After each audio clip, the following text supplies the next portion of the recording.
Hello friends, welcome back to allornonelaw. This is a medical video lecture, microbiology or immunology, you can say microbiology, immunology. We have tons of videos on different medical topics in our channel, so please do subscribe and please do share our videos with your friends. So guys, today's topic of discussion is combined partial B and T cell deficiency for USMLE step 1 examination. Combined partial B and T cell.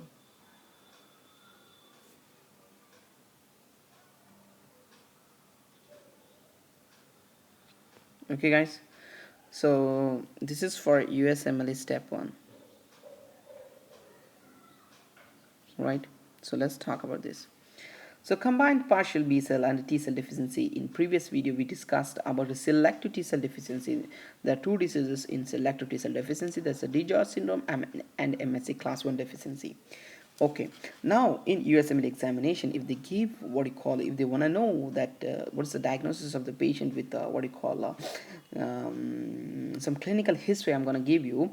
Okay, so what you have to remember about this is let me tell you, let me write over here: combined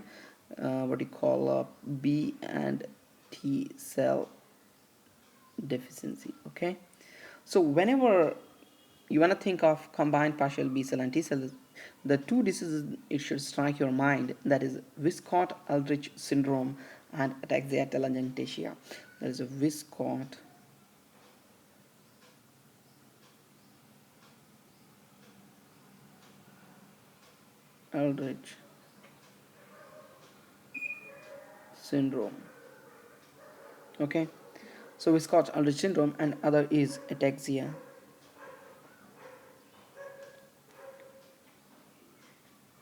telangiectasia.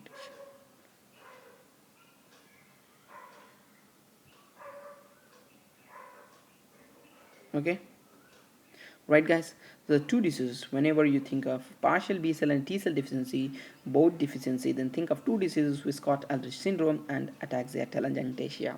Right, I made a mnemonic for that Wiskott-Aldrich syndrome, T and A, it means it has a two diseases. Remember, thrombocytopenia and eczema doesn't start with the A, I'm going to start with the E. Okay, I'm going to start here with the A. Okay, so remember the important clinical features is thrombocytopenia,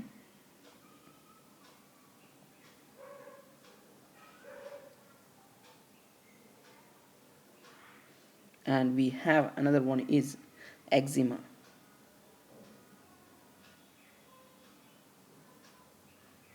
Okay guys, right. Right, so what's the defect in this? The defect in the Wiskott-Aldrich syndrome is, regarding in detail of Wiskott-Aldrich syndrome, I will discuss in another video. Okay guys, so for USMLE, for partial B cell and T cell deficiency, the defect, there is a defect in, can you tell me? Yes, it's a defect in cytoskeletal glycoprotein. Cytoskeletal glycoprotein. Okay, there is a deficiency in this. Tell me, Wiskott-Aldrich syndrome is a X-linked or autosomal dominant or what? So it's a X-linked. Remember, it's X-linked. It's X-linked. Okay. So let's talk about the clinical manifestation of this disease briefly, because we have to differentiate whether it's a Wiskott-Aldrich syndrome or ataxia telangiectasia. So as I said, Wiskott-Aldrich syndrome presents with a two, that is thrombocytopenia and the eczema.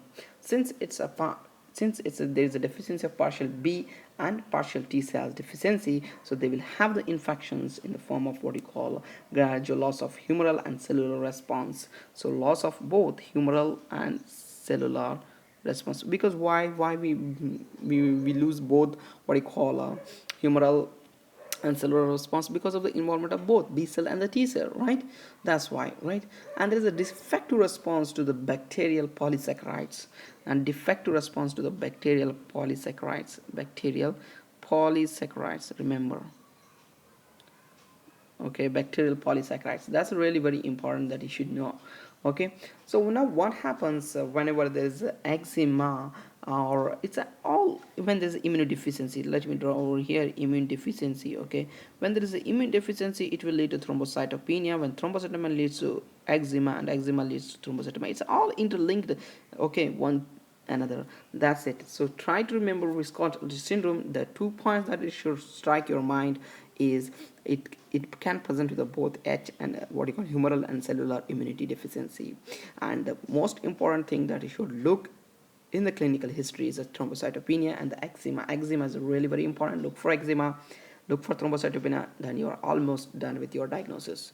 And when they give what you call, they give the clinical history in this manner, and they will ask you not the diagnosis, they will ask you what is the defect in this patient. So try to remember there's a defect in the cytoskeletal glycoprotein. Okay, guys, clear?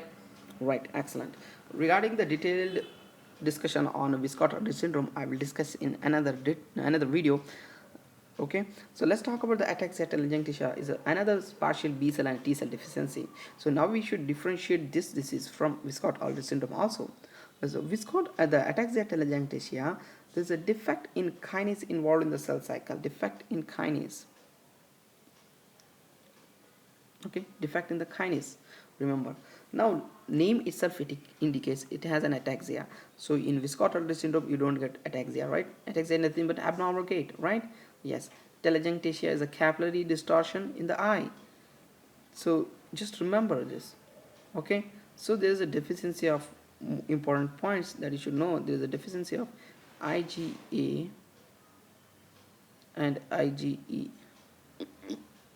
Okay, guys, so these are the important points. So in USMLE examination, if they give you a clinical history and they want to know which of the following is what you call whether it's a partial whether it's a Viscott Aldrich or ataxia, then look for ataxia telangiectasia features like ataxia telangiectasia, like capillary distortions in the eye, and deficiency of IgA and IgE. Are they mentioned in the clinical history or as a laboratory finding?